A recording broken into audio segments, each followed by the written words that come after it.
नमस्कार, आप देख रहे हैं यूथ इंडिया एनटीवी और मैं हूं आपका दोस्त राजा पांडे। ओवैसी असरुद्दीन ओवैसी आप जानते होंगे, प्रचलित नाम है असरुद्दीन ओवैसी। बहुत ही बड़ा प्रसिद्ध नाम है। हमेशा हिंदू विरोध बात करते हैं, ऐसा ऐसा स्टेटमेंट देते हैं कि हिंदू भड़क जाते हैं। एक तरह से लेके चलिए तो एक प्रकार से बीजेपी का एजेंट ही है वो, क्योंकि वैसी की वजह से बीजेपी हमेशा जीतते रहा है।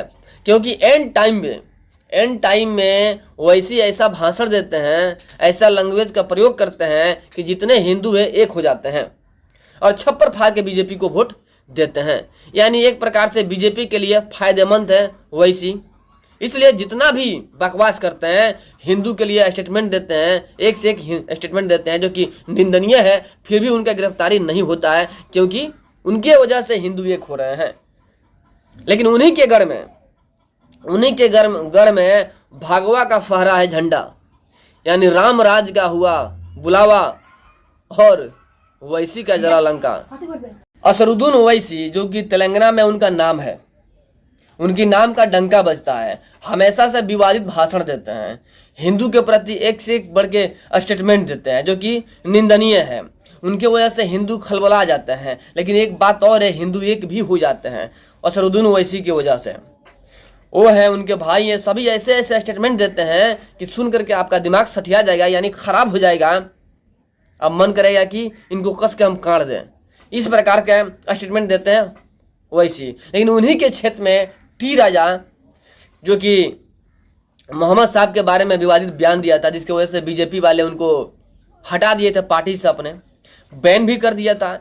लेकिन इन साल इलेक्शन में फिर उनका बैन हटा करके उन्हीं को टिकट मिला वहां से।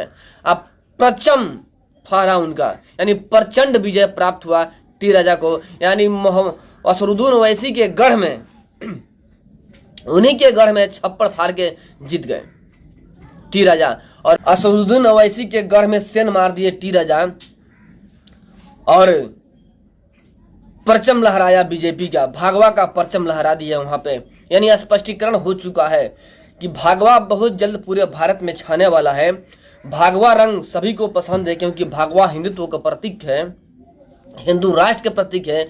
यानी ये भी स्पष्ट हो चुका है कि अब वो समय दूर नहीं है कि भारत को हिंदू राष्ट्र घोषित कर दिया जाएगा, क्योंकि सभी लोग हिंदूमय हो चुके हैं, सबके अंदर जज्बा हो चुका है।